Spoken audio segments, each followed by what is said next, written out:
شايفين اليافطه اللي هناك دي 300 متر بعيد عني. ما شاء الله تبارك الله، الاضاءه كشف حوالي 350 متر. اكتر حاجه لو انت اخترتها غلط ممكن تاثر عليك على الطريق هي الاضاءه. الموتوسيكل ده بتاع الفراديرو، الاضاءه اللي فيه صفرة زي اي عربيه او موتوسيكل عادي خالص، وحاطين له هنا فوجات زياده.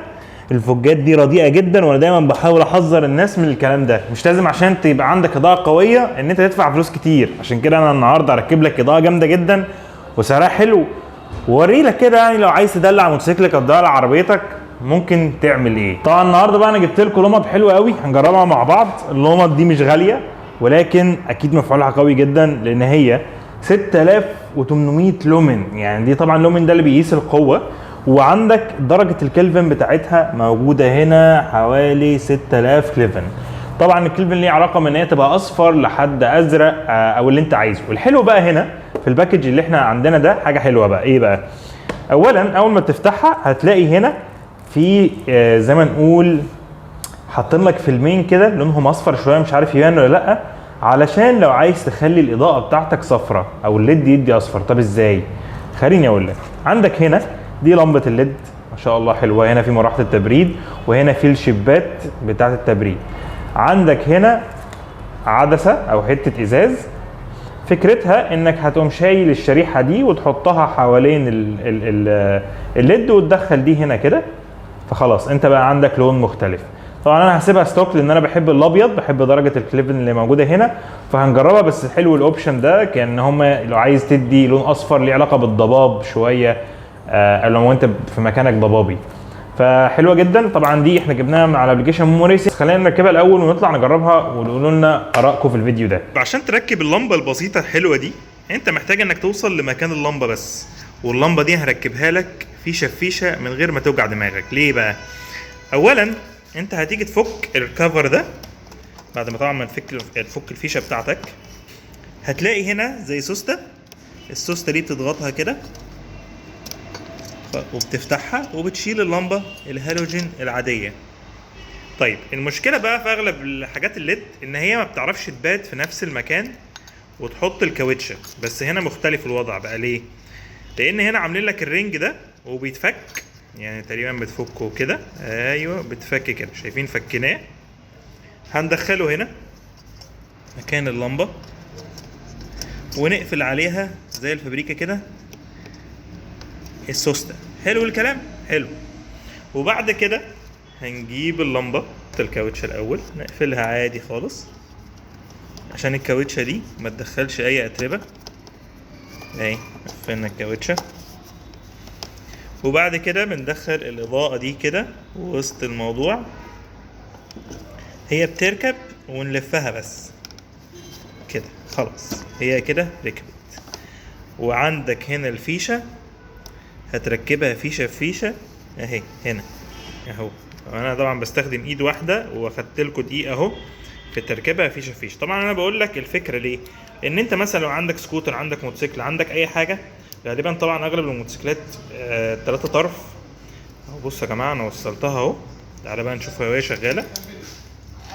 زرار يا سيدي، ظهر ولسه هنطلع نجربها على الطريق. بصوا يا جماعه الفانوس ده واحد من احلى الفوانيس اللي هتفرق معاك جدا.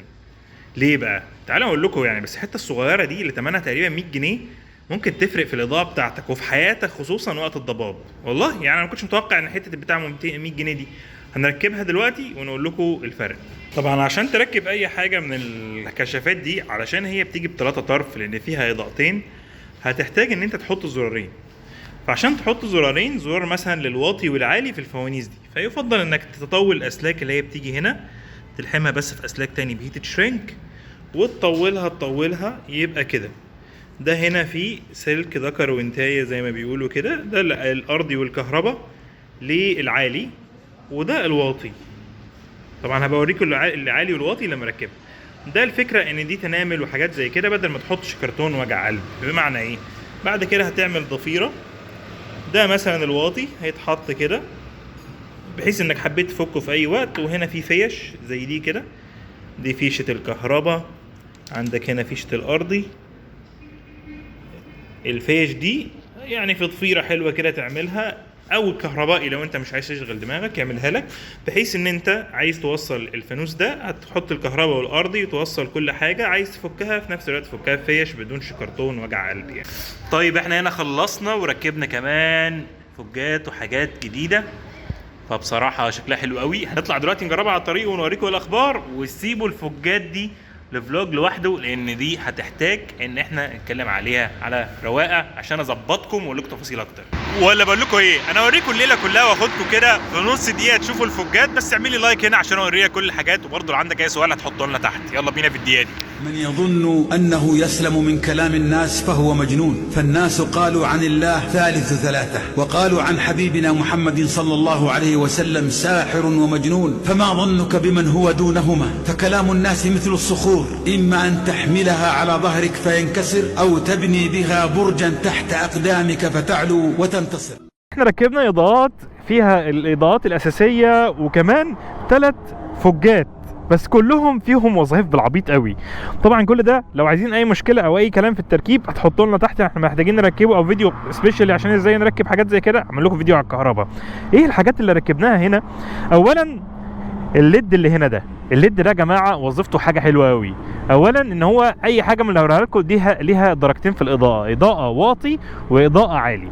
هنا الاضاءه الواطي هي عباره عن فوق ليد هنا وليد هنا، لونهم اصفر وبصراحه كبيرين قوي، مهمتهم ان هم في الضباب يشتغلوا، اللون ده بيفرق قوي في الضباب، وكمان ممكن يبقى فليشر، فحلو قوي كمواصفات. حتى في النور الواطي، النور العالي مهمته ان هنا في حوالي 10 ليدات بيدوا اضاءه في الواطي هنا في القريب، فدي حاجه جامده جدا.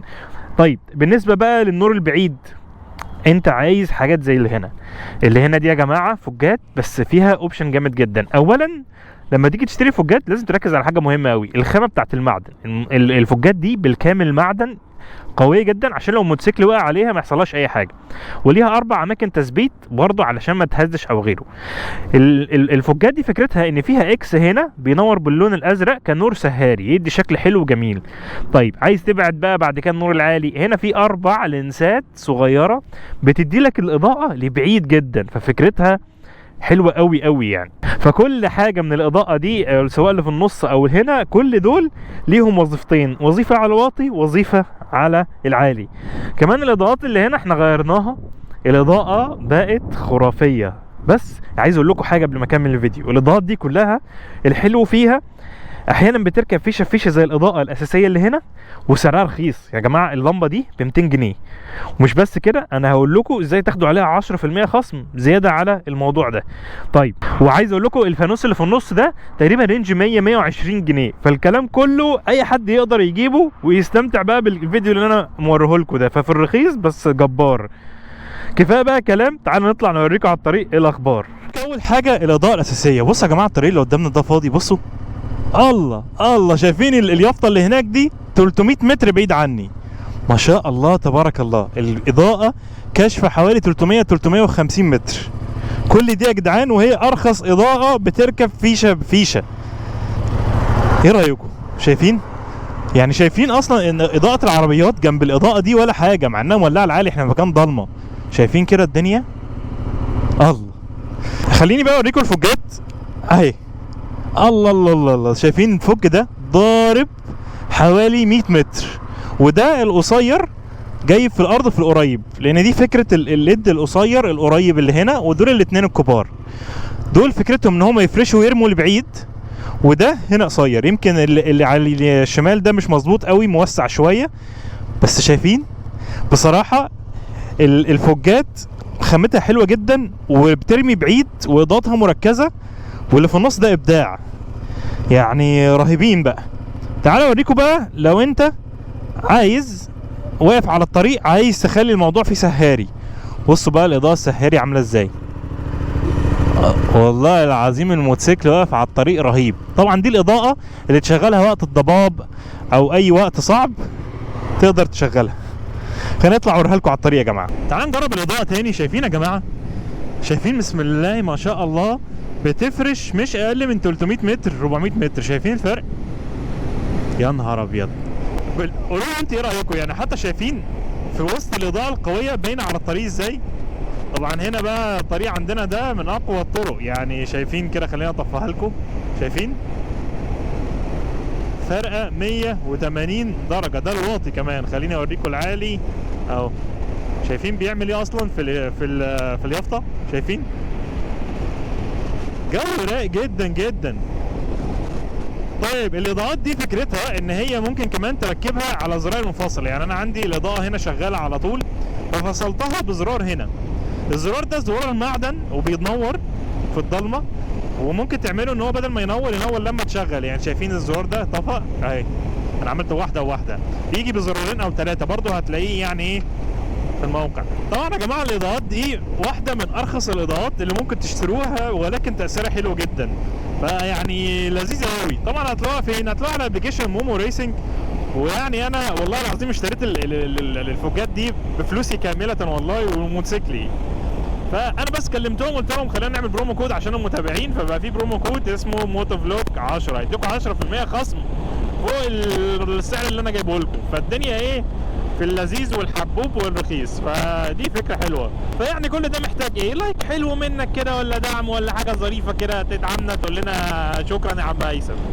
قولوا لي ايه رايكم في الاضاءات الفلوج ده بشكل عام، تركيبها، اضاءات، كل الكلام ده. عجبتكم الفكره دي ونكمل لكم في برودكت تانية واستفدتوا ولا ايه الفكره؟ اللي ما تنساش طبعا لو انت عندك اي سؤال حطه لنا في الكومنتات تحت علشان ايه نجاوبك عليه.